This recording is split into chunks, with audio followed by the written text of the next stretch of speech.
ഒരു വൈകുന്നേരം ഒരു കുന്നിൻ ചെരുവിലൂടെ നീണ്ടുകിടക്കുന്ന വനപാത വഴി ഞാനും എൻ്റെ സുഹൃത്തായ മിഷേൽ ജെയിംസും കൂടി നടന്നു നീങ്ങി. ഞങ്ങളുടെ ഇരുവരുടെയും കൈവശം റൈഫിലുകളുണ്ട്. അതും 303 ബ്രിട്ടീഷ് നിർമ്മിതമായ റൈഫിൽ. എനിക്കൊപ്പം ക്യാമ്പിൽ തന്നെയാണ് അദ്ദേഹവും താമസിക്കുന്നത്. ഞങ്ങളിപ്പോൾ നല്ല സുഹൃത്തുക്കളാണ്. അദ്ദേഹം ഇവിടേക്ക് എത്തിയിട്ട് ഏകദേശം 4 മാസങ്ങൾ മാത്രമേ ആകുന്നുള്ളൂ. ജെയിംസ് പറഞ്ഞ ആഗ്രഹത്തിന്മേലാണ് ഞാൻ ഇവിടേക്ക് അദ്ദേഹത്തെ കൊണ്ടുവന്നത്. ഞങ്ങൾ താമസിക്കുന്നത് ഉത്തരാഖണ്ഡിലെ രുദ്രപൂർ എന്ന ഒരു ക്യാമ്പിലാണ്. ഇപ്പോൾ ഞങ്ങൾ എത്തിച്ചേർന്നിരിക്കുന്നത് ഡാർച്ച് വില്ലേജിനരികിലുള്ള ഒരു വനപ്രദേശത്താണ്. പിലിഭിത്ത് എന്ന വനത്തിനുള്ളിൽ ഉത്തരാഖണ്ഡിനെയും ഉത്തർപ്രദേശിനെയും നേപ്പാളിനെയും അതിർത്തി പങ്കിട്ട് വിശാലമായി നിൽക്കുന്ന പിലിഭിത്ത് എന്ന വനത്തിലേക്കാണ് ഞങ്ങൾ എത്തിയിരിക്കുന്നത്. ഇവിടുത്തെ ഈ ഗ്രാമത്തിൽ എത്തിയിട്ട് ഏകദേശം 3 ദിവസങ്ങൾ കഴിഞ്ഞിരിക്കുന്നു. ഈ വനപ്രദേശത്ത് താമസിക്കുന്ന ആദിവാസികൾ പറഞ്ഞത് പ്രകാരമാണ് ഉച്ച കഴിഞ്ഞതോടെ ഞങ്ങൾ ഈ ഭാഗത്ത് എത്തിയിരിക്കുന്നത്. ഇപ്പോൾ ഞങ്ങൾ നിൽക്കുന്ന ഈ മലഞ്ചെരുവിൽ നിന്നും ഏകദേശം 2 മൈലുകൾ കൂടി മുന്നിലേക്ക് നടന്നു ചെന്ന് കഴിഞ്ഞാൽ ഈ പാത കുത്തനെ ഒരു ഇറക്കം ഇറങ്ങി ചെന്ന് ചേരുക ഒരു തടാകത്തിൻ്റെ അരികിലേക്കാണ്. ആ തടാകത്തിൻ്റെ അരികിൽ ധാരാളം മാനുകളും മറ്റു മൃഗങ്ങളും വെള്ളം കുടിക്കുവാൻ വരുമെന്നാണ് അവർ ഞങ്ങളോട് പറഞ്ഞത്. ഇടയ്ക്കിടെയായി അവർ അവിടെ വലിയൊരു കേഴമാനെ കാണുന്നുണ്ടെന്നും പറഞ്ഞു. അതിനെ വേട്ടയാടുവാനും പിടികൂടുവാനും വേണ്ടിയാണ് ഞങ്ങൾ ധൃതി പിടിച്ച് അവിടേക്ക് നടന്നു നീങ്ങുന്നത്. വൈകുന്നേരമാകുവാൻ ഇനിയും കുറച്ച് സമയങ്ങൾ മാത്രമേ ഉള്ളൂ. അതിനു മുന്നേ ആ തടാകത്തിൻ്റെ തീരത്തെത്തുകയും അവിടെ ഏതെങ്കിലും ഒരു ഭാഗത്ത് ഒളിച്ചിരുന്നു കൊണ്ട് നദിയുടെ തീരത്തേക്ക് എത്തുന്ന ആ കേഴമാനിനെ വെടിവെച്ചിടുകയും വേണം. അല്ലെങ്കിൽ മറ്റേതെങ്കിലും മൃഗത്തെ പിടികൂടണം. ഈ ഉദ്ദേശം വെച്ചുകൊണ്ടാണ് ഞങ്ങൾ അതിവേഗം അവിടേക്ക് നടന്നു നീങ്ങിയത്. ജെയിംസ് എന്നോട് ചോദിച്ചു, നമ്മൾ കുറേ സമയമായി നടക്കുവാൻ തുടങ്ങിയിട്ട് അല്പസമയം വിശ്രമിച്ചതിന് ശേഷം ഇനി മുന്നിലേക്ക് നടന്നാൽ പോരെ? പറ്റില്ല. എത്രയും വേഗം അവിടെ എത്തുന്നു അത്രയും സുരക്ഷിതമായി പറ്റിയൊരു സ്ഥലത്ത് ഒളിഞ്ഞിരിക്കുവാനും ഇരയ്ക്ക് വേണ്ടി കാത്തിരിക്കുവാനും സാധിക്കും. എത്രയും വൈകുന്നുവോ നമ്മുടെ സാധ്യതകളും മങ്ങിക്കൊണ്ടിരിക്കും. അതും പറഞ്ഞ് അദ്ദേഹത്തെയും പിടിച്ചുകൊണ്ട് ഞാൻ വളരെ വേഗം നടന്നു. വൈകുന്നേരമാകുന്നതിന് മുന്നേ തന്നെ അവർ പറഞ്ഞ ആ തടാകത്തിൻ്റെ അരികിലേക്ക് എത്തിച്ചേർന്നു. വലിയൊരു തടാകമായിരുന്നു. അതിമനോഹരമായ തടാകം. മരങ്ങൾ അവിടേക്ക് ചാഞ്ഞു നിൽക്കുന്നു. ഇളം കാറ്റ് വീശുമ്പോൾ മരങ്ങളിൽ നിന്നും ഇലകൾ ആ തടാകത്തിലേക്ക് വീഴുന്നതും കാണുവാൻ സാധിക്കും. പക്ഷികളും പല മൃഗങ്ങളും അതിൻ്റെ തീരത്തേക്ക് എത്തുന്നുമുണ്ട്. ചുറ്റുപാടും നിരീക്ഷിച്ചതിന് ശേഷം തടാകത്തിൻ്റെ അരികിലെ ഒരു കുറ്റിക്കാടിലേക്ക് ഞങ്ങൾ കയറി ഒളിച്ചു. ഞാൻ കയറി ഒളിച്ച കുറ്റിക്കാടിൽ നിന്നും കുറച്ചു മാറി ഒരു വലിയൊരു മരം നിൽക്കുന്നുണ്ട്. അതിൻ്റെ അടിഭാഗം കാണാത്ത വിധത്തിൽ കുറ്റിക്കാട് കൊണ്ട് മൂടപ്പെട്ടിരിക്കുന്നു. ആ ഭാഗത്തേക്കാണ് ഞാൻ ജെയിംസിനെ പറഞ്ഞു വിട്ടത്. മരത്തിൻ്റെ മറവിൽ കുറ്റിക്കാടിൽ ഒളിച്ചിരുന്നു കൊണ്ട് അവിടേക്ക് കടന്നു വരുന്ന മൃഗങ്ങളെ നിരീക്ഷിക്കുവാനും പറ്റുകയാണെങ്കിൽ നിറയൊഴിക്കുവാനും ഞാൻ അദ്ദേഹത്തോട് പറഞ്ഞു. എന്നാൽ നിറയൊഴിക്കുന്നതിന് മുന്നേ എൻ്റെ സിഗ്നലിന് വേണ്ടി കാത്തിരിക്കണമെന്നും പറഞ്ഞു. അങ്ങനെ പതിയെ പതിയെ സമയം മുന്നിലേക്ക് ഇഴഞ്ഞു നീങ്ങി. സൂര്യൻ്റെ ഇളം മഞ്ഞ നിറം അവിടെ ആകെ മനോഹാരിത നിറച്ചു. അവിടുത്തെ പുല്ലുകൾ ഭക്ഷിച്ചുകൊണ്ട് ധാരാളം മാനുകളും മറ്റു മൃഗങ്ങളും അവിടേക്ക് കടന്നു വന്നു. പുള്ളിമാനുകളുടെ അസംഖ്യമായ ഒരു കൂട്ടം തന്നെ ഉണ്ടായിരുന്നു അവിടെ. പിന്നെ അവർ പറഞ്ഞതുപോലെ മറ്റൊരു കാഴ്ചയും ഞങ്ങൾ കണ്ടു. സാമാന്യം വലിപ്പമുള്ള നീളം കൊമ്പുകളോട് കൂടിയ കേഴമാൻ. ഞാൻ കണ്ടതിൽ വെച്ച് അത്യാവശ്യം വലിപ്പമുള്ള ഒന്ന് തന്നെയാണെന്ന് എനിക്ക് മനസ്സിലായി. ഞാൻ ജെയിംസിനെയും ആ കാഴ്ച വിളിച്ചു കാണിച്ചു. ഇപ്പോൾ അത് മേഞ്ഞു നിൽക്കുന്നത് ഞങ്ങളുടെ റൈഫിൾ റേഞ്ചിൽ നിന്നും അപ്പുറമാണ്. കുറച്ച് സമയം കൂടി ഞങ്ങൾ കാത്തു നിന്നു. വളരെ വേഗം തന്നെ അവിടെ നിന്ന് പുള്ളിമാനുകളെല്ലാം എന്തിനെയോ കണ്ട് ഭയന്നെന്ന പോലെ മറ്റൊരു ദിക്കിലേക്ക് സൂക്ഷിച്ചു നോക്കുന്നതും വനത്തിൽ നിന്നും കേൾക്കുന്ന മറ്റു മൃഗങ്ങളുടെ ശബ്ദം ശ്രദ്ധിക്കുന്നതും കാണുവാൻ സാധിച്ചു. കുറച്ച് സമയം കൂടി മുന്നിലേക്ക് കടന്നു പോയപ്പോൾ ഞങ്ങൾ ലക്ഷ്യം വെച്ചിരുന്ന ആ കേഴമാൻ മറ്റൊരു ദിശയിൽ നിന്നും എന്തോ ശബ്ദം കേട്ടതോടെ അവൻ പേടിച്ചു വിരണ്ട് ഞങ്ങളിരുന്ന ആ ദിശയിലേക്ക് കുതിച്ചോടിയെത്തി. എപ്പോഴാണോ അവൻ എൻ്റെ റൈഫിലിൻ്റെ റേഞ്ചിനുള്ളിലേക്ക് പ്രവേശിച്ചത് അപ്പോൾ മുതൽ എൻ്റെ തോക്കിൻ്റെ കുഴൽ അവനെ പിന്തുടർന്നു. പറ്റിയൊരു അവസരം വന്നു ചേർന്നപ്പോൾ എൻ്റെ തോക്ക് ഗർജിക്കുകയും ചെയ്തു. അവൻ്റെ ഗർജന ഫലമായി അവിടെ ആകെ ഒന്ന് വിറച്ചു. അവിടെ നിന്ന് മേഞ്ഞുകൊണ്ടിരുന്ന മറ്റു മൃഗങ്ങൾ വനത്തിനുള്ളിലേക്ക് പേടിച്ച് ഭയന്ന് ഓടിപ്പോയി.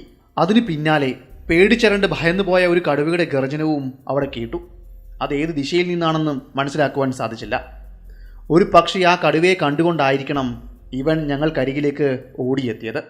തോക്കിൻ്റെ റേഞ്ചിനുള്ളിലേക്ക് വെടിയുടെ ഒച്ച കേട്ടതോടെ ആ കടുവയും ഭയന്ന് വനത്തിനുള്ളിലേക്ക് പോയി കാണണം. ഒരു നിമിഷം കൊണ്ട് ആ നദിയുടെ തീരമാകെ ഒഴിഞ്ഞതുപോലെ തോന്നി. അവിടെ കുറച്ചു മുന്നേ നിന്ന് മേഞ്ഞുകൊണ്ടിരുന്ന പുള്ളിമാനുകളുടെ കൂട്ടത്തെ കാണാതായി. പക്ഷികൾ പറന്നുയർന്നു. എൻ്റെ തിര കൃത്യം തറച്ചു കയറിയത് ആ മാനിൻ്റെ കഴുത്തിലേക്കായിരുന്നു. അവൻ്റെ കഴുത്ത് തുളച്ചുകൊണ്ട് ആ തിര മറുവശത്തേക്ക് കടന്നു പോകുകയും ചെയ്തു. അനക്കമറ്റ് അവൻ നിലത്തേക്ക് വീഴുകയും പിടയുകയും ചെയ്തു. അവൻ്റെ പിടച്ചിൽ അവസാനിച്ച ശേഷം ഞാനും ജെയിംസും അവനരികിലേക്ക് നടന്നു ചെന്നു. എൻ്റെ റൈഫിൾ റീലോഡ് ചെയ്തു വെച്ചിരുന്നു. കാരണം കുറച്ചു മുന്നേ വനത്തിൽ നിന്നും ഉയർന്നു വന്ന ഒരു കടുവയുടെ ഗർജനം ഞങ്ങളുടെ ശ്രദ്ധയിൽപ്പെട്ടിരുന്നുവല്ലോ. ജെയിംസ് പറഞ്ഞു, ആഹാ, അത്ഭുതം തന്നെ.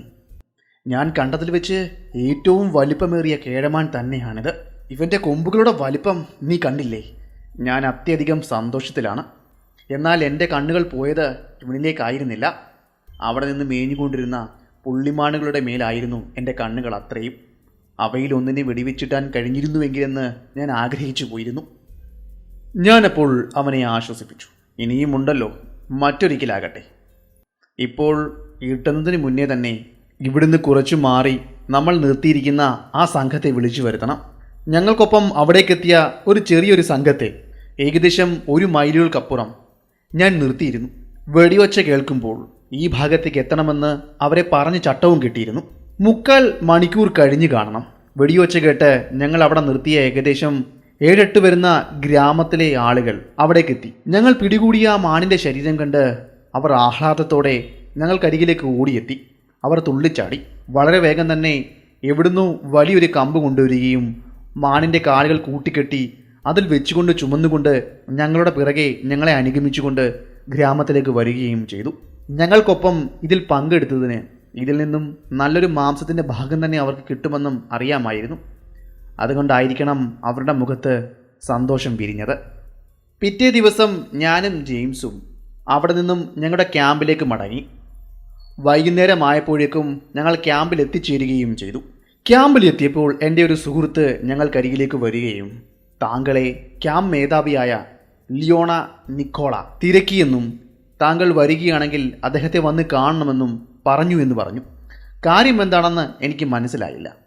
എങ്കിലും അദ്ദേഹത്തെ കാണുവാൻ വേണ്ടി അദ്ദേഹത്തിൻ്റെ ക്വാർട്ടേഴ്സിലേക്ക് ഞാൻ പോയി. ഞങ്ങൾ പിടികൂടിയ മാനിൻ്റെ ഒരു തുണ്ട് മാംസവും ഞാൻ കയ്യിൽ കരുതിയിരുന്നു. അദ്ദേഹത്തിന് സമ്മാനമായി ഞാനത് നൽകുകയും ചെയ്തു. എന്നാൽ അദ്ദേഹത്തിൻ്റെ മുഖത്ത് സന്തോഷമുണ്ടായിരുന്നില്ല. ഞാൻ കാര്യമെന്താണെന്ന് തിരക്കി. അദ്ദേഹം ആകെ വിഷമത്തിലാണ്. ഒരു ദിവസം മുന്നേ തന്നെ കാണുവാൻ വേണ്ടി ഹെർമൻ സഹോദരന്മാർ ഇവിടേക്ക് വന്നിരുന്നുവെന്നും അദ്ദേഹത്തോട് ഒരു സഹായം ചോദിച്ചുവെന്നും പറഞ്ഞു. അയാൾ മടിയോടുകൂടിയാണ് ആ കാര്യം എന്നോട് പറഞ്ഞത്. ഞാൻ കാര്യം എന്താണെന്ന് തിരക്കി. കാര്യം മറ്റൊന്നുമല്ല, നിങ്ങളുടെ ഒരു സഹായം അഭ്യർത്ഥിച്ചുകൊണ്ടാണ് അവർ ഇവിടേക്ക് എത്തിയത്. തഗ്വാര ഗ്രാമത്തിനരികിൽ അവർക്കൊരു ടിമ്പർ ഫാക്ടറി ഉണ്ട് എന്നും ആ ടിമ്പർ ഫാക്ടറിയിലേക്ക് ഒരു കടുവ കടന്നു വരികയും നിരവധി ആളുകളെ ആക്രമിച്ചുവെന്നും അദ്ദേഹം പറഞ്ഞു. അതിനെ പിടികൂടുവാൻ സഹായിക്കണമെന്ന് അഭ്യർത്ഥിച്ചുകൊണ്ടാണ് അവർ ഇവിടേക്ക് എത്തിയത്. അവനെ പിടികൂടുകയോ കൊല്ലുകയോ ചെയ്യുകയാണെങ്കിൽ നല്ലൊരു തുക തന്നെ പാരിതോഷികമായി നൽകാമെന്നും അയാൾ പറഞ്ഞു. ഞാൻ അതുകൊണ്ടൊന്നുമല്ല ഇത്രയും വിഷമിച്ച് ഇരിക്കുന്നത്. ആ കടുവയുടെ ചെയ്തികൾ അത്രയും ഭയാനകമാണ്. നിങ്ങൾ ആ ദൗത്യം ഏറ്റെടുക്കുകയാണെങ്കിൽ നിങ്ങളെക്കൊണ്ട് അതിനെ പിടിക്കുവാൻ കഴിഞ്ഞില്ല എങ്കിൽ ഒരിക്കലും നിങ്ങൾ ഈ ക്യാമ്പിലേക്ക് തിരികെ എത്തില്ല. നിങ്ങൾ ഇതിനു മുന്നേ വേട്ടയാടിയ കടുവകളെ പോലെയല്ല അവൾ. ടിമ്പർ ഫാക്ടറിയിലെ അദ്ദേഹം അവിടേക്ക് കൊണ്ടുവന്ന ഒരു താപ്പാനെ അവൾ നിഷ്കരണം കൊന്നുകളഞ്ഞു. അതും വനത്തിൽ വെച്ച്. പാപ്പാനെ പിടികൂടി വനത്തിനുള്ളിലേക്ക് വലിച്ചിഴച്ചു കൊണ്ടുപോകുകയും ആഹരിക്കുകയും ചെയ്തു. മരണത്തിൻ്റെ ഒരു പ്രതിരൂപമായിട്ടാണ് അവളെ ഇപ്പോൾ അവിടുത്തെ ആളുകൾ കാണുന്നത്. നിങ്ങൾ സൂക്ഷിക്കണം. ഞാൻ അദ്ദേഹത്തെ ആശ്വസിപ്പിച്ചു. സാരമില്ല എന്നും ഇതിനെക്കുറിച്ച് കൂടുതൽ കാര്യങ്ങൾ മനസ്സിലാക്കുവാൻ വേണ്ടി നാളെ തന്നെ ഹെർമൻ സഹോദരങ്ങളെ പോയി കാണാമെന്നും ഞാൻ അയാളോട് പറഞ്ഞു. നമ്മൾ ഇന്ന് പറയുവാൻ പോകുന്നത് ധാമിയുടെ ഒരു വേട്ടക്കഥയാണ്. അതിസാഹസികമായി അദ്ദേഹം കൊലപ്പെടുത്തിയ ഒരു കടുവയുടെ കഥ. കഴിഞ്ഞ ആഴ്ച പറഞ്ഞുകൊണ്ടിരുന്ന കഥകളുടെ ബാക്കിയാണ്. ഇതിന് മുന്നേ ചെയ്ത 2 പാർട്ടുകൾ നിങ്ങൾ കണ്ടിട്ടില്ല എങ്കിൽ അതുകൂടി ഒന്ന് കാണുക. അതിനുശേഷം മാത്രം ഇത് കാണുക. എങ്കിൽ മാത്രമേ നിങ്ങൾക്ക് ഇത് പൂർണ്ണമായും മനസ്സിലാക്കുവാൻ സാധിക്കുകയുള്ളൂ. കൂടുതൽ കാര്യങ്ങൾ പറഞ്ഞ് ഞാൻ മുഷിപ്പിക്കുന്നില്ല. ശിവപുര എന്ന ഗ്രാമത്തിലേക്ക് ഇറങ്ങിയ നരഭോജികളായ ആ 3 കടുവകളിൽ ഏറ്റവും അവസാനത്തെ കടുവയെ പിടികൂടുവാൻ വേണ്ടി നമുക്ക് യാത്ര ചെയ്യാം. Welcome back to sniper spool കഥകളിലൂടെ.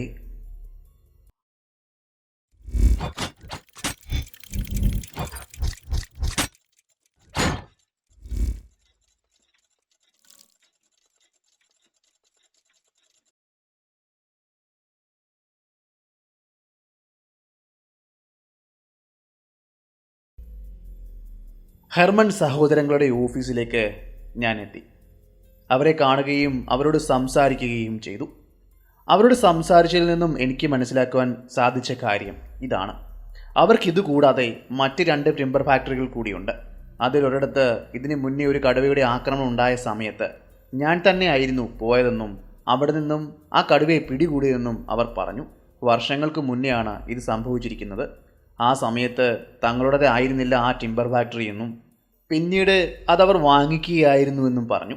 അങ്ങനെ അവർ നടത്തിയ അന്വേഷണത്തിലാണ് എന്നെക്കുറിച്ചുള്ള കാര്യങ്ങൾ അവരറിയുന്നതെന്നും ക്യാമ്പിലേക്ക് എത്തുന്നതെന്നും അവർ പറഞ്ഞു. താങ്കളെപ്പറ്റി ഞങ്ങൾ ധാരാളം കേട്ടിരിക്കുന്നു. നിങ്ങൾ ചെയ്ത കാര്യങ്ങളെപ്പറ്റിയും ഇതിനോടകം വിശദമായി തന്നെ പഠിച്ചിരിക്കുന്നു.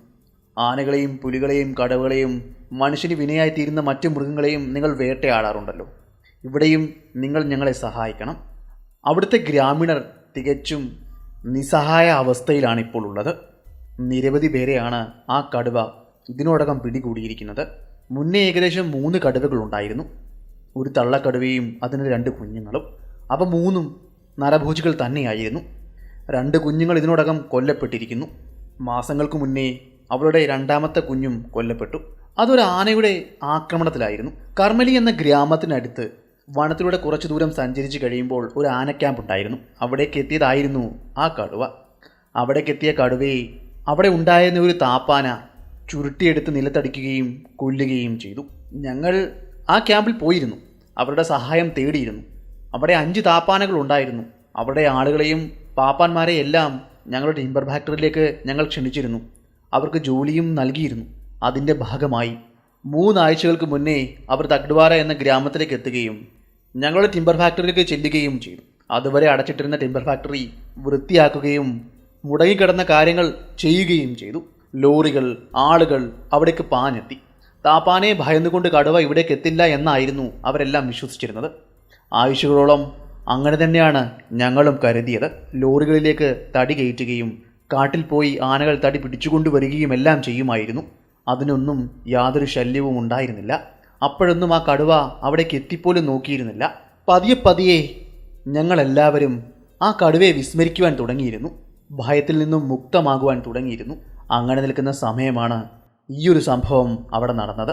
വനത്തിനുള്ളിലേക്ക് 2-3 പേർ ചേർന്ന് പോകുകയും അവിടെ ഉണ്ടായിരുന്ന അത്യാവശ്യം വലിപ്പമുള്ള ഒരു മരം മുറിച്ചിടുകയും ചെയ്തു.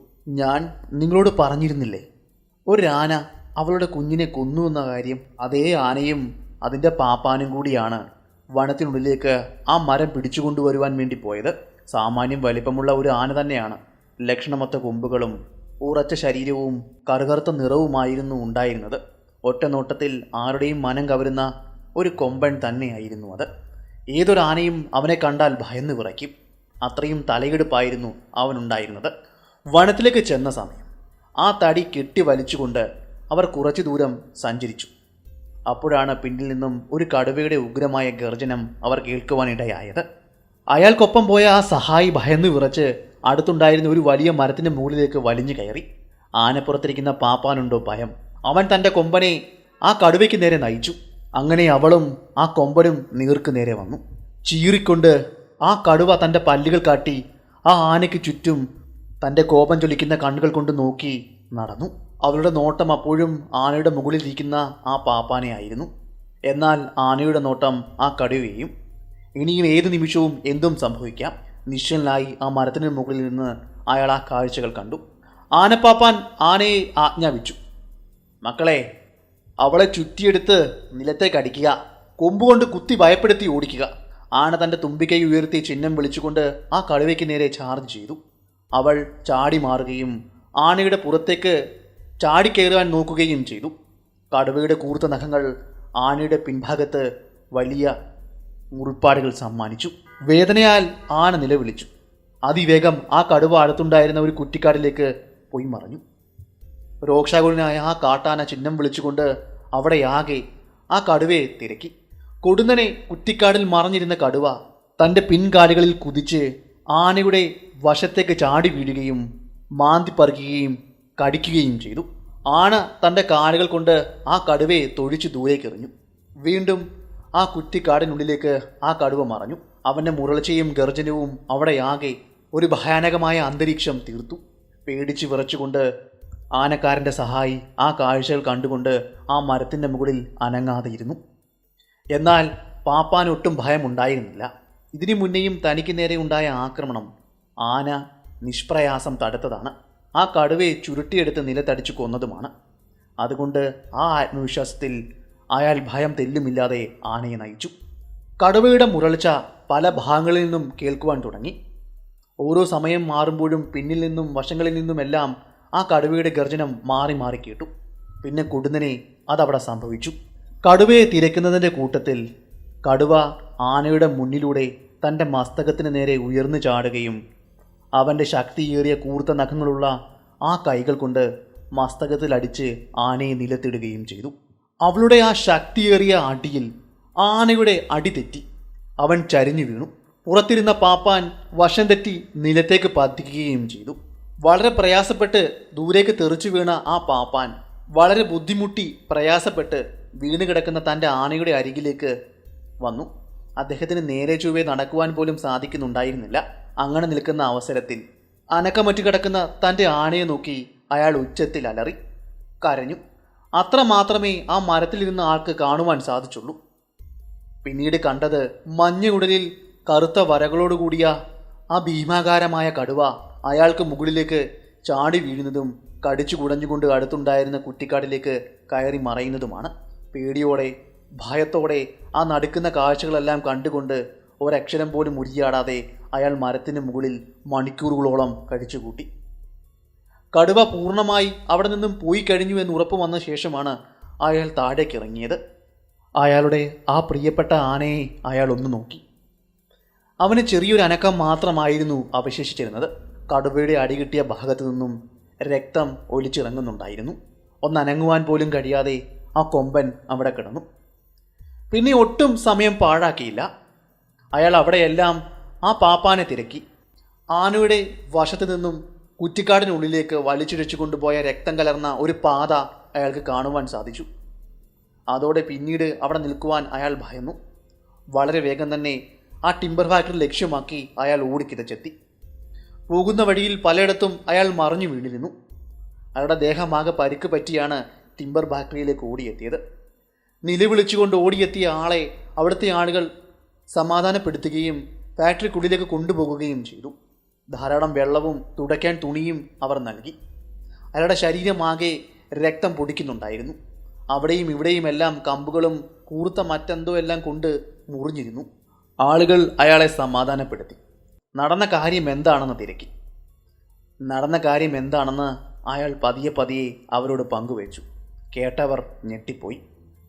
കാരണം മാസങ്ങൾക്ക് മുന്നേ അവളുടെ ഒരു കുഞ്ഞിനെ തന്നെയായിരുന്നു ആ ആന അവൻ്റെ കൊമ്പിൽ കോർത്തതും ചുഴറ്റിയെടുത്ത് മരത്തിലടിച്ച് കൊന്നതും.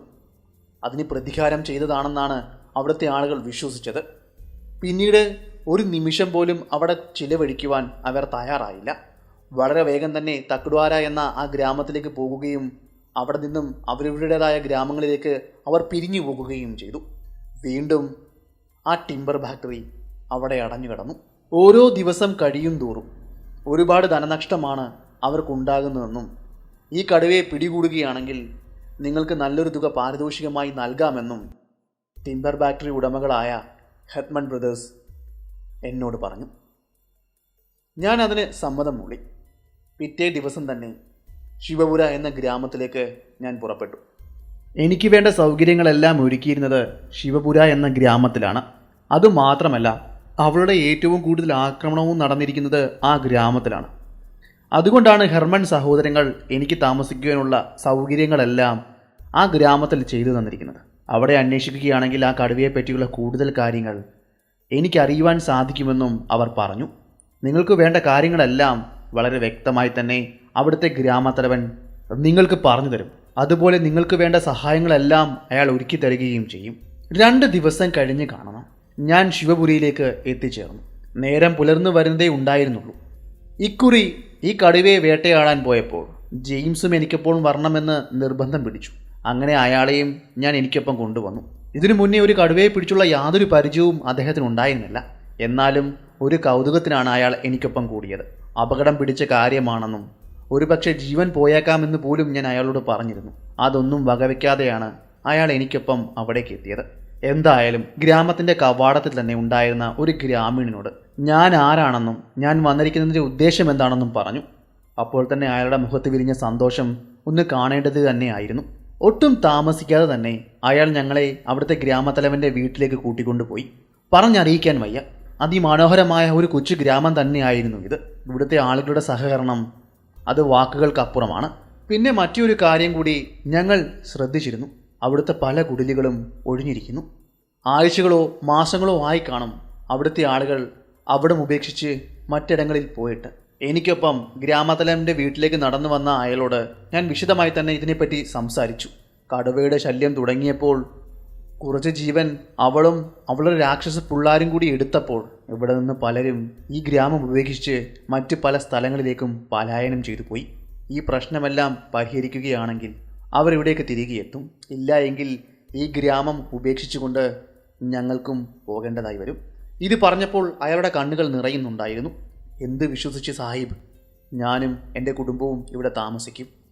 ഗ്രാമത്തലവൻ ഞങ്ങളെ ആശ്വസിപ്പിക്കുവാൻ പലതും പറയുന്നുണ്ട്.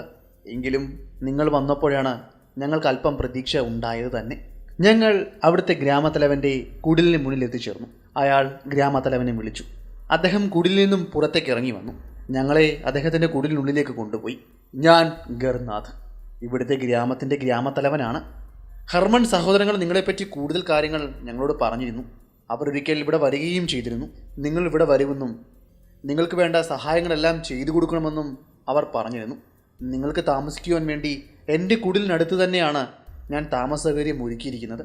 നിങ്ങൾ ഭയക്കണ്ട, ഇവിടെ താമസ സൗകര്യത്തിന് ഒരു ബുദ്ധിമുട്ടുമില്ല. ഇവിടുത്തെ പല കുടിലുകളും ഇപ്പോൾ ഒഴിഞ്ഞു കിടക്കുകയാണ്. അതിനെപ്പറ്റിയുള്ള കാര്യങ്ങളെല്ലാം നിങ്ങൾക്കൊപ്പം വന്ന രംഗശ്രീ പറഞ്ഞു കാണുമെന്ന് ഞാൻ വിശ്വസിക്കുന്നു. അവനൊരു തല പോയ കോടാലിയാണ്. വായി വരുന്നതെല്ലാം വിളിച്ചു പറയും. അതിനൊന്നും നിങ്ങൾ കൂടുതൽ ചെവി കൊടുക്കണ്ട. ഇവിടെ നടന്ന സംഭവങ്ങളെപ്പറ്റി ഞാൻ അയാളോട് ചോദിച്ചു മനസ്സിലാക്കി. അയാൾ ആദ്യം മുതലേ ഇവിടെ നടന്ന സംഭവങ്ങളെപ്പറ്റിയും കൊലപാതകങ്ങളെപ്പറ്റിയും വിശദമായ ഒരു വിവരം തന്നെ ഞങ്ങൾക്ക് നൽകി. ശിവപുര, തഡ്വാര, ബില എന്നീ 3 ഗ്രാമങ്ങളെയാണ് പ്രധാനമായി ഇവൾ ആക്രമിച്ചു കൊണ്ടിരിക്കുന്നത്. പ്രായമായപ്പോൾ ഇവളുടെ കുഞ്ഞുങ്ങൾ ഇവളിൽ നിന്നും അകന്ന് മറ്റ് സ്ഥലങ്ങളിലേക്ക് പോകുകയും അവിടെ ഉണ്ടായിരുന്ന ആളുകൾ അവരെ കൊല്ലുകയും ചെയ്തു. ആ കഥകളും അയാൾ ഞങ്ങളോട് പറഞ്ഞു. അത് പറയുമ്പോൾ തികഞ്ഞ ആവേശത്തിലായിരുന്നു അയാൾ. എന്നാൽ ഇവളുടെ കഥയിലേക്ക് വരുമ്പോൾ അയാൾ തികച്ചും ഭയത്തിലും വിഷമത്തിലുമായിരുന്നു. ഉച്ച കഴിഞ്ഞതോടെ ഞങ്ങൾക്ക് വേണ്ട കാര്യങ്ങളെല്ലാം അയാളിൽ നിന്നും മനസ്സിലാക്കിയ ശേഷം ഞങ്ങൾ പതിയെ ഞങ്ങൾക്കായി ഒരുക്കിയിട്ടിരിക്കുന്ന കുടിലുകളിലേക്ക് മടങ്ങി. രാത്രികാലങ്ങളിൽ നിങ്ങൾ ചെവി ഓർക്കുകയാണെങ്കിൽ നിങ്ങൾക്ക് ആ കടുവയുടെ കാൽപതന ശബ്ദങ്ങൾ കേൾക്കുവാൻ കഴിയുമെന്നും ഈ ഗ്രാമത്തെ അവൾ പിടികൂടിയിരിക്കുകയാണെന്നും അയാൾ ഞങ്ങളോട് പറഞ്ഞു. ഇതെല്ലാം പറയുമ്പോൾ ഒരു ചെറു പുഞ്ചിരിയോടെ ജെയിംസ് എന്നെ നോക്കുന്നുണ്ടായിരുന്നു. അവനയാൾ പറഞ്ഞ കാര്യങ്ങളുടെ വാസ്തവം എന്താണെന്ന് അറിയില്ല. ഇതിന് പിന്നിൽ മറഞ്ഞിരിക്കുന്ന അപകടങ്ങളെപ്പറ്റിയും അവനൊരു ധാരണയുമില്ല. ദിവസങ്ങൾക്ക് മുന്നേ വനത്തിനുള്ളിലേക്ക് മാനിനെ വേട്ടയാടാൻ പോയ ആ ഒരു ചിന്തയായിരിക്കാം അവൻ ഇപ്പോഴും ഉണ്ടായിരിക്കുന്നത്. ആ ഒരു ലാഘവത്തോടെ ആയിരിക്കാം അവൻ ഈ വേട്ടയെയും കാണുന്നതും. അതുകൊണ്ടായിരിക്കാം അവൻ ഇങ്ങനെ ചിരിക്കുവാൻ സാധിക്കുന്നത്. ഞങ്ങൾ പറഞ്ഞത് പ്രകാരം തഗ്ഡ്വാരയിൽ നിന്നും കുറച്ച് ആട്ടുംപറ്റങ്ങളെ അവിടേക്ക് കൊണ്ടുവന്നിരുന്നു. ശിവപുരയിലെ പല ഭാഗങ്ങളിലായി ഞങ്ങൾ ആ ആടുകളെ കെട്ടിയിടുകയും ചെയ്തു. അവിടുത്തെ ഗ്രാമീണർ പറഞ്ഞത് പ്രകാരമാണെങ്കിൽ ഇത് വ്യർത്ഥമാണ്. കാരണം പല പ്രാവശ്യവും അവർ ഇങ്ങനെ ചെയ്തു നോക്കിയതാണ്. ആ സമയങ്ങളിൽ ആ കടുവകൾ ഒരാടിനെ പോലും ഇവിടെ നിന്ന് പിടിച്ചുകൊണ്ട് പോയിട്ടില്ല. അങ്ങനെയാണെങ്കിൽ ഇപ്പോൾ നിങ്ങൾ ചെയ്യുന്നതും വ്യർത്ഥമാണ്. അങ്ങനെയാണ് അവിടുത്തെ നാട്ടുകാർ ഞങ്ങളോട് പറഞ്ഞത്. എങ്കിലും അന്ന് വൈകുന്നേരമായപ്പോഴേക്കും ഞങ്ങളുടെ പണികളെല്ലാം പൂർത്തീകരിച്ച ശേഷം കുടിലുകളിലേക്ക് മടങ്ങി യാത്രയുടെ ക്ഷീണത്തിൽ കിടന്ന് നല്ലപോലെ ഒന്ന് ഉറങ്ങുകയും ചെയ്തു. പിറ്റേന്ന് കാലത്ത് തന്നെ ആടുകളെ കെട്ടിയിട്ട ഭാഗങ്ങളിൽ പോയൊരു തിരച്ചിൽ നടത്തിയിരുന്നു. അവിടുത്തെ ഗ്രാമീണർ പറഞ്ഞതുപോലെ തന്നെയാണ് അവിടെ സംഭവിച്ചത്. കെട്ടിയിട്ട ഭാഗത്തൊന്നും ഒരു കടുവയുടെ കാൽപ്പാടുകൾ പോലും ഞങ്ങൾക്ക് കാണുവാൻ സാധിച്ചില്ല. എന്നാൽ വനത്തിനരികിൽ കെട്ടിയിരുന്ന ഒരാടിൻ്റെ അരികിൽ നിന്നും ഏകദേശം മീറ്ററുകൾ അകലെ ഒരു കാലടയാളം ഞങ്ങൾ കണ്ടിരുന്നു. എന്നാൽ ഞങ്ങൾ തിരയുന്ന കടുവയുടെ കാൽപ്പാടായിരുന്നില്ല, അതൊരു പുലിയുടെ കാലടയാളമായിരുന്നു. എന്നാൽ അവൻ ഈ ആടിനെ പിടികൂടുവാൻ തയ്യാറായില്ല. കുറച്ചു ദൂരം അടുത്തേക്ക് വന്നതിന് ശേഷം പിന്നെ തിരികെ വനത്തിനുള്ളിലേക്ക് മറയുകയാണ് ചെയ്തത്. പിന്നെ ഒട്ടും സമയം പാഴാക്കാതെ കടുവയുടെ ആക്രമണം ഉണ്ടായ ആ 2 ഗ്രാമങ്ങളെയും ഞങ്ങൾ സന്ദർശിച്ചു. തഗ്വാരയും അതുപോലെ ബില്ലയും. തഗ്വാരയിലെ ഗ്രാമത്തിലേക്ക് പോവുകയും അവിടുത്തെ ആളുകളെ കണ്ട് സംസാരിക്കുകയും ചെയ്തു. അതിനുശേഷം ഹെഡ്മൺ സഹോദരങ്ങളുടെ ടിമ്പർ ഫാക്ടറിയിലേക്കും ഞങ്ങൾ പോയിരുന്നു. ഒരു ശ്മശാനമുഖമായ ഒരു ഭീതിയാണ് അവിടേക്ക് ചെല്ലുമ്പോൾ ഞങ്ങൾക്ക് കിട്ടിയത്. എങ്ങും നിശബ്ദത. പുല്ലുകൾ പൊട്ടിമുളച്ച് വരുന്നുണ്ട്. 2-3 ആഴ്ചകൾ കൂടി കഴിയുമ്പോഴേക്കും ഇവിടെ ആകെ പുല്ലുകൾ കൊണ്ട് നിറയും. വള്ളിപ്പടർപ്പുകൾ ടിമ്പർ ഫാക്ടറി പിടിച്ചെടുക്കുകയും ചെയ്യും. അങ്ങനൊരവസ്ഥയിലേക്ക് പോകുകയാണെന്നും ഞങ്ങൾക്ക് മനസ്സിലായി. പിന്നെ പതിയെ ഞങ്ങൾ അവിടെ നിന്നും ബില എന്ന ഗ്രാമത്തിലേക്ക് പോയി. അവിടുത്തെ ധീരനായ ആ ഗ്രാമത്തലവനെ കാണുകയും കൂടുതൽ വിവരങ്ങൾ മനസ്സിലാക്കുകയും ചെയ്തു. അദ്ദേഹത്തിൻ്റെ നേതൃത്വത്തിലാണ് ഏറ്റവും അവസാനം ഒരു കടുവ കൊല്ലപ്പെട്ടത്. അദ്ദേഹത്തിൻ്റെ ബർമീസ് കടുവ കെണിയെപ്പറ്റി അയാളോട് തന്നെ കൂടുതൽ കാര്യങ്ങൾ ചോദിക്കുകയും മനസ്സിലാക്കുകയും ചെയ്തു. പണ്ട് ഞാനും ഇതുപോലെ ഒരു കടുവക്കണി ഉണ്ടാക്കിയിരുന്നു എന്നും അതിലൊരു കടുവ പെട്ടു എന്നും അദ്ദേഹത്തോട് പറഞ്ഞിരുന്നു.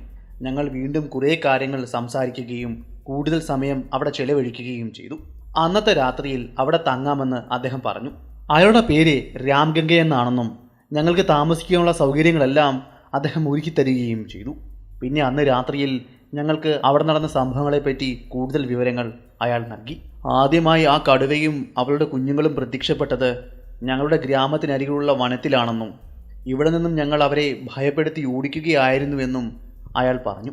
അത് മാസങ്ങൾക്ക് മുന്നേ ആയിരുന്നുവെന്നും ഇന്ന് ഇത്രയും വലിയ നരഭോജിയായി തീരുമെന്നറിഞ്ഞിരുന്നുവെങ്കിൽ അന്നേ അതിനെ കൊന്നുകളയുമായിരുന്നുവെന്നും അയാൾ ഞങ്ങളോട് പറഞ്ഞു. എന്തായാലും അവളുടെ 2 കുട്ടികളെ കൊല്ലുവാൻ സാധിച്ചല്ലോ. ഇനിയും അവൾ കൂടി മാത്രമല്ലേ ഉള്ളൂ. അവളെ സൂക്ഷിക്കണം. തന്ത്രശാലിയായ ഒരു കടുവയാണവൾ. ഒരിക്കൽ ആക്രമണം നടത്തുന്ന പ്രദേശത്ത് അവൾ പിന്നീട് ഇരിക്കാറില്ല. മറ്റ് സ്ഥലങ്ങളിലേക്ക് മാറുകയാണ് പതിവ്. അതുകൊണ്ടാണ് ഇത്രയും കാലമായിട്ടും ആർക്കും അവളെ പിടികൂടുവാൻ സാധിക്കാത്തത്. അവളുടെ ഇത്രയും ജീവിത കാലയളവ് കൊണ്ട് അവൾ പലതും പഠിച്ചിരിക്കുന്നു. മനുഷ്യൻ്റെ സ്വഭാവവും എല്ലാം അവൾ മനസ്സിലാക്കിയിരിക്കുന്നു. അവൻ്റെ ദുർബലതകൾ എന്താണെന്ന് അവൾക്ക് നല്ലപോലെ വളരെ വ്യക്തമായി തന്നെ അറിയാം. അതിൻ്റെ എല്ലാം സഹായത്തോടെയാണ് ഓരോ മനുഷ്യരെയും അവൾ ഇപ്പോൾ ആക്രമിച്ച് കൊലപ്പെടുത്തിക്കൊണ്ടിരിക്കുന്നത്. അങ്ങനെ ഓരോ കാര്യങ്ങൾ പറഞ്ഞ് ചിരിച്ചും സന്തോഷിച്ചും അന്നത്തെ രാത്രി ഞങ്ങൾ തള്ളി നീക്കി. പിറ്റേന്ന് കാലത്ത് തന്നെ ബെല എന്ന ഗ്രാമത്തിൽ നിന്നും ശിവപുര എന്ന ഗ്രാമത്തിലേക്ക് ഞങ്ങൾ പുറപ്പെട്ടു. ഇതിനോടകം ഞങ്ങൾക്ക് വേണ്ട കാര്യങ്ങളെല്ലാം ആ കടുവയെപ്പറ്റി ഞങ്ങൾ മനസ്സിലാക്കി കഴിഞ്ഞിരുന്നു. ഇപ്പോൾ ജെയിംസിൻ്റെ മുഖത്ത് വലിയ സന്തോഷമൊന്നും ഉണ്ടായിരുന്നില്ല. പരിഭ്രമമായിരുന്നു. എന്തിനാണ് ഇവിടേക്ക് വന്നതെന്ന ചിന്തയായിരിക്കാം അദ്ദേഹത്തെ ഇപ്പോൾ അലട്ടിക്കൊണ്ടിരിക്കുന്നത്. ഞാനിതെല്ലാം മനസ്സിൽ ചിന്തിച്ചു. അദ്ദേഹത്തെ ആശ്വസിപ്പിച്ചു. അയാളോട് ചോദിച്ചു, ഇത്രയും അപകടകരമായ കാര്യമാണെന്ന് അറിഞ്ഞിരുന്നുവെങ്കിൽ ഞാനിതിന് പുറപ്പെടുകയില്ലായിരുന്നു. എന്നാൽ ഇപ്പോൾ ഈ ഗ്രാമത്തെ സംരക്ഷിക്കേണ്ടതും ആ കടുവയെ പിടിക്കേണ്ടതും എൻ്റെ കൂടി ഉത്തരവാദിത്തമാണെന്ന് എനിക്ക് തോന്നുന്നു. ഇപ്പോൾ എന്നെ അലട്ടുന്ന ഒരു വിഷമം ഇത് മാത്രമാണ്. ഇനിയും നമുക്കവളെ പിടിക്കുവാൻ കഴിഞ്ഞില്ലെങ്കിലോ എന്നുള്ള ഒരു വിഷമം മാത്രം. എന്നെക്കൊണ്ട് ചെയ്യാൻ പറ്റുന്ന സഹായങ്ങളെല്ലാം നിങ്ങൾക്ക് ഞാൻ ചെയ്തു തരും. ഉറപ്പായും നമുക്ക് ആ കടുവയെ പിടികൂടണം. ഉച്ച കഴിഞ്ഞപ്പോഴേക്കും ഞങ്ങൾ ശിവപുര എന്ന ഗ്രാമത്തിൽ എത്തിച്ചേർന്നിരുന്നു. ഞങ്ങൾ എത്തിച്ചേരുമ്പോൾ ഗ്രാമത്തലവൻ്റെ വീടിന് മുന്നിൽ ഒരു വലിയൊരു ആൾക്കൂട്ടത്തെ ഞങ്ങൾക്ക് കാണുവാൻ സാധിച്ചു. അത് കണ്ടതും വളരെ വേഗം ഞങ്ങൾ അവിടെ കൂടിയെത്തി.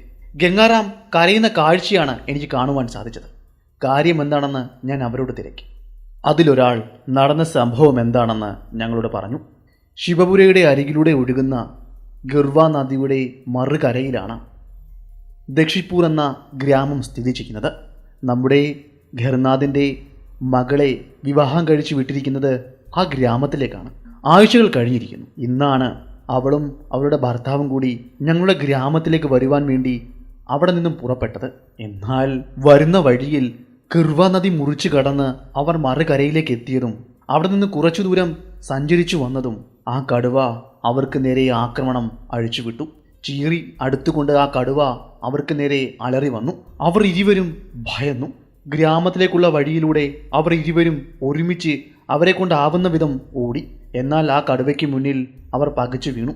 ഗിർനാഥിൻ്റെ മകളുടെ മുകളിലേക്ക് ആ കടുവ ചാടി വീഴുകയും അവളെ കടിച്ചു കുടയുകയും ചെയ്തു. തൻ്റെ ഭാര്യയെ ആ കടുവ ആക്രമിക്കുന്നത് കണ്ട് അവൻ നിലവിളിച്ചുകൊണ്ട് ആ കടുവയ്ക്ക് നേരെ പാഞ്ഞെടുത്തു. എന്നാൽ കടുവയുടെ കൂർത്ത നഖങ്ങൾ കൊണ്ടുള്ള അടിയിൽ അവൻ ദൂരേക്ക് തെറിച്ചു വീണു. അവൻ ദൂരേക്ക് തെറിച്ചു വീണതും അവളുടെ കഴുത്തിലേക്ക് ആ കടുവ തൻ്റെ കൂർത്ത കോമ്പലുകൾ ആഴത്തിലിറക്കി. അവനെ മുന്നിലിട്ടുകൊണ്ട് ആ കടുവ അവളെ കടിച്ചു കുടഞ്ഞു. നിസ്സഹായതോടെ ഒരു മരത്തിൻ്റെ ചുവട്ടിൽ അനക്കമില്ലാതെ അവൻ ആ കാഴ്ചകളെല്ലാം കണ്ടു നിൽക്കുവാൻ മാത്രമാണ് കഴിഞ്ഞത്. ആ കടുവയുടെ അടി അത്രയും ആഴത്തിലുള്ളതായിരുന്നു. അവന് നനങ്ങുവാൻ പോലും സാധിച്ചില്ല. ആ മരത്തിൻ്റെ ചുവട്ടിൽ അങ്ങനെ തന്നെ അവൻ കിടന്നു. അല്പസമയത്തിന് ശേഷം അവളെ കടിച്ചു വലിച്ചിടിച്ചുകൊണ്ട് ആ കടുവ അടുത്തുണ്ടായിരുന്ന വനത്തിനുള്ളിലേക്ക് കയറിപ്പോയി. അതുവഴി കടന്നുപോയ കുറച്ചു പേരാണ് ഇദ്ദേഹത്തെ ഈ ഗ്രാമത്തിലേക്ക് എത്തിച്ചത്. സ്വബോധം വീണ്ടെടുത്തപ്പോഴേക്കും മണിക്കൂറുകൾ തന്നെ കഴിഞ്ഞു പോയിരുന്നു. ബോധം വീണ അയാൾ അവിടെ നടന്ന സംഭവങ്ങൾ എന്താണെന്ന് ഞങ്ങളുമായി പങ്കുവച്ചു. സംഭവം നടന്നിട്ട് മണിക്കൂറുകൾ മാത്രമായിരുന്നു കഴിഞ്ഞിരുന്നത്. ഗിർനാഥ് ഒന്നും മിണ്ടാതെ തല കുനിച്ചുകൊണ്ട് തൻ്റെ കുടിലിന് മുന്നിൽ അങ്ങനെ ഇരുന്നു.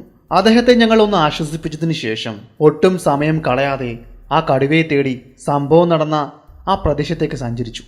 അവർ പറഞ്ഞതുപോലെ സംഭവം നടന്ന സ്ഥലത്ത് ഞങ്ങൾ എത്തിച്ചേർന്നു. കടുവ ഒരിരയെ വലിച്ചിടിച്ചു കൊണ്ടുപോയ പാടും ഞങ്ങൾക്ക് കാണുവാൻ സാധിച്ചു. വലിച്ചിടിച്ചു കൊണ്ടുപോയ പാടിനെ പിൻപറ്റി ഞങ്ങൾ വനത്തിനുള്ളിലേക്ക് പ്രവേശിച്ചു. ആ ട്രാക്ക് നല്ല പോലെ തന്നെ കാണുവാൻ സാധിച്ചു.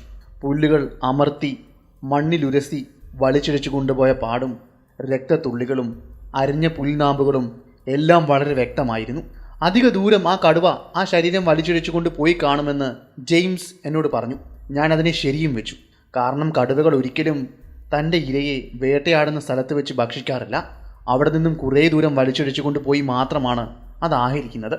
കുറച്ചു ദൂരം മുന്നിലേക്ക് നടന്നു പോയപ്പോൾ തന്നെ ആ പാത പോയിരിക്കുന്നത് എവിടേക്കാണെന്ന കാര്യം ഞങ്ങൾക്ക് ബോധ്യപ്പെട്ടു. അതിപ്പോൾ പോയിരിക്കുന്നത് ഉൾവനങ്ങളിലേക്കാണ്. മുന്നിലേക്ക് നടന്നു കയറുമ്പോൾ കാടിൻ്റെ സ്വഭാവം മാറുന്നത് ഞങ്ങൾക്ക് നല്ല പോലെ തന്നെ അറിയുവാൻ സാധിച്ചു. മരങ്ങളുടെ എണ്ണം കൂടുകയും വള്ളിപ്പടർപ്പുകൾ വല്ലാതെ ആ വനത്തെ ചുറ്റിപ്പിടിക്കുന്നതായും ഞങ്ങൾക്ക് കാണുവാൻ സാധിച്ചു. കുറ്റിക്കാടുകളും പുൽപ്പരപ്പുകളും നിറഞ്ഞ പ്രദേശത്തു കൂടി പതിയെ ഞങ്ങൾ മുന്നിലേക്ക് നടന്നു നീങ്ങി. പല ഭാഗങ്ങളിലും വള്ളിപ്പടർപ്പുകൾ ഞങ്ങൾക്ക് മുന്നോട്ടുള്ള പാതയെ തുരങ്കം വെച്ചു. എങ്കിലും അതെല്ലാം മറികടന്നുകൊണ്ട് ആ വലിച്ചിഴച്ച പാടുകളെ പിൻപറ്റി ഞങ്ങൾ മുന്നിലേക്ക് നടന്നു നീങ്ങി.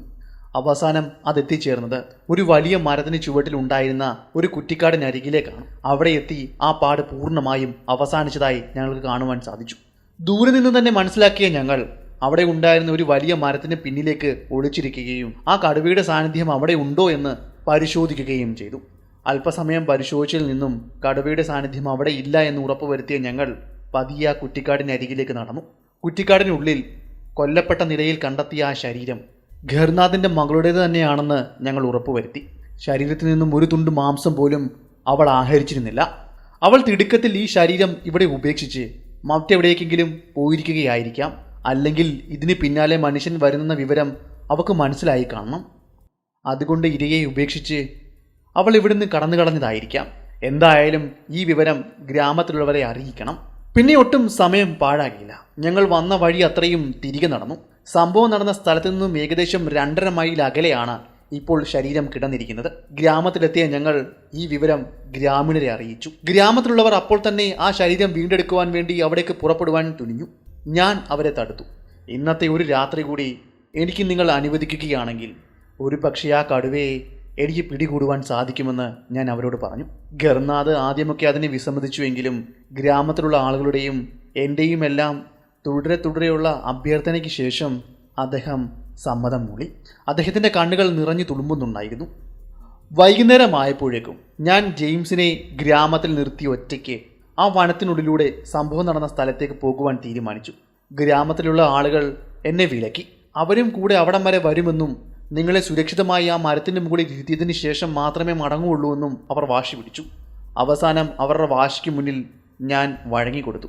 വൈകുന്നതിന് മുന്നേ തന്നെ ഞങ്ങൾ 8-9 പേരടങ്ങുന്ന സംഘം വനത്തിനുള്ളിലൂടെ സംഭവം നടന്ന, അതായത് ശരീരം നടന്ന സ്ഥലത്തേക്ക് പോയി.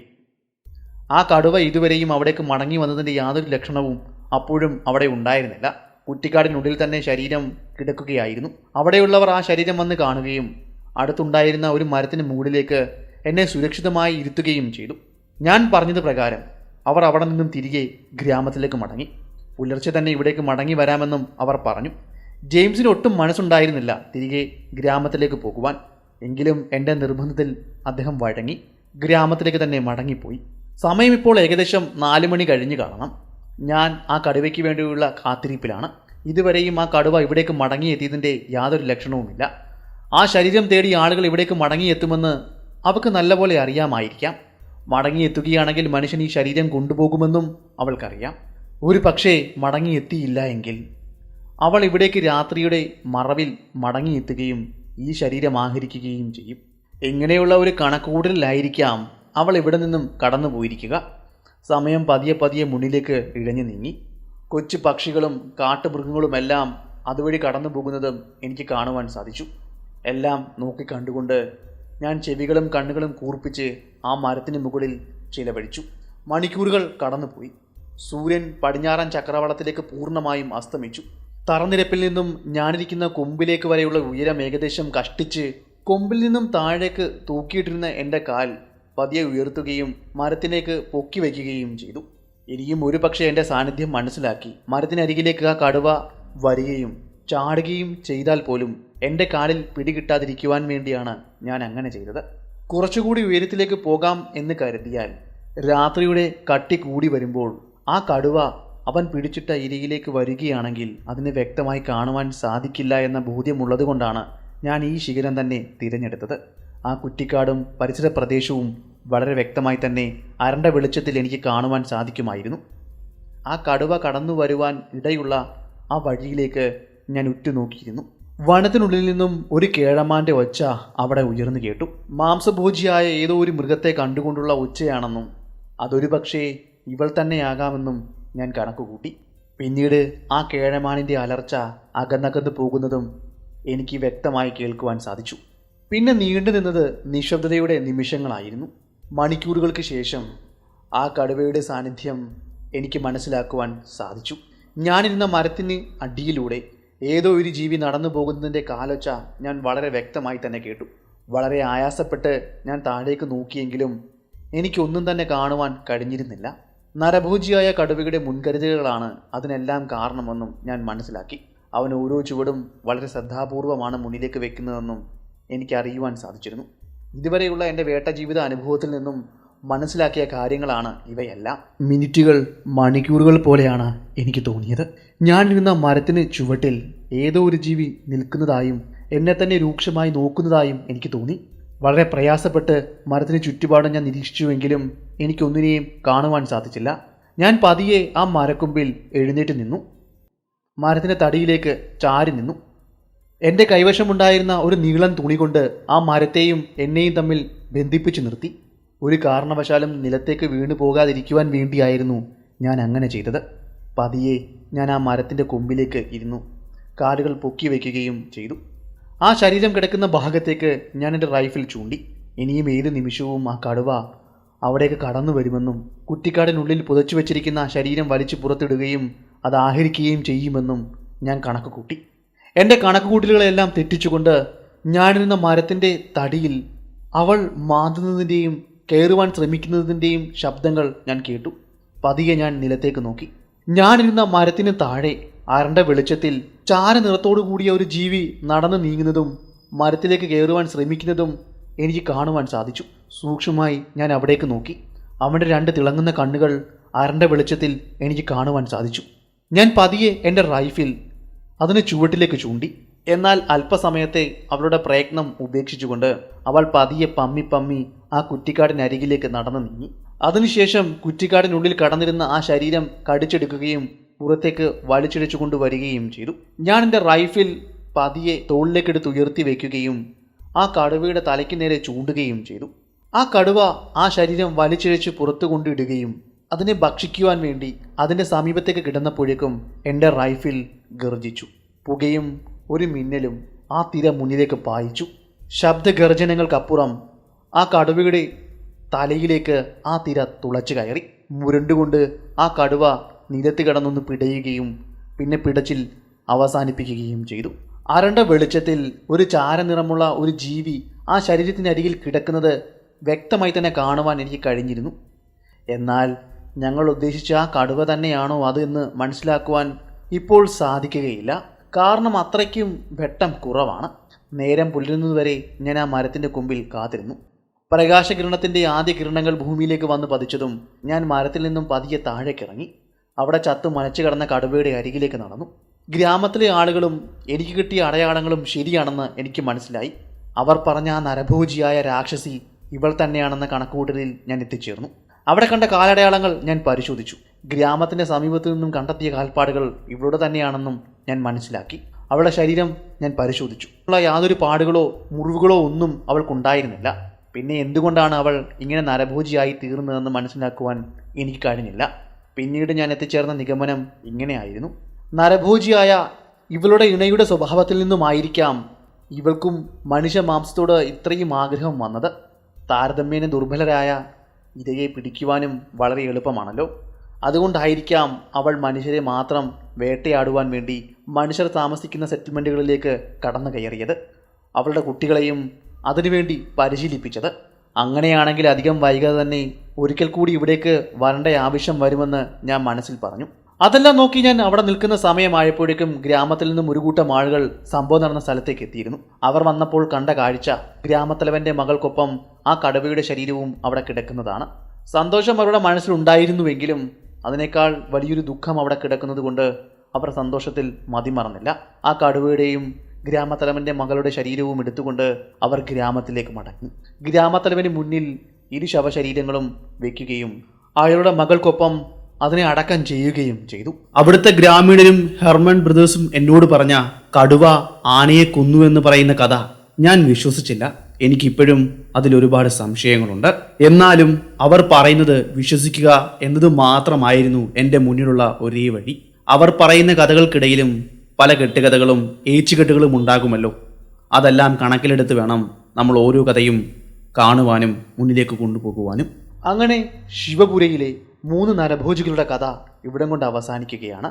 നമ്മൾ ഇന്ന് പറഞ്ഞ ഈ കഥ നിങ്ങൾക്ക് ഇഷ്ടമായെങ്കിൽ ചാനൽ സബ്സ്ക്രൈബ് ചെയ്യുന്ന കാര്യം ഒന്ന് പരിഗണിക്കുക. അതുപോലെ നിങ്ങളുടെ ഇഷ്ടം കമൻറ്റിലൂടെയും ലൈക്കിലൂടെയും അറിയിക്കുക. പുതിയൊരു വീഡിയോയുമായി അടുത്ത ദിവസം വരുന്നതായിരിക്കും. അതുവരെ ഗുഡ് ബൈ.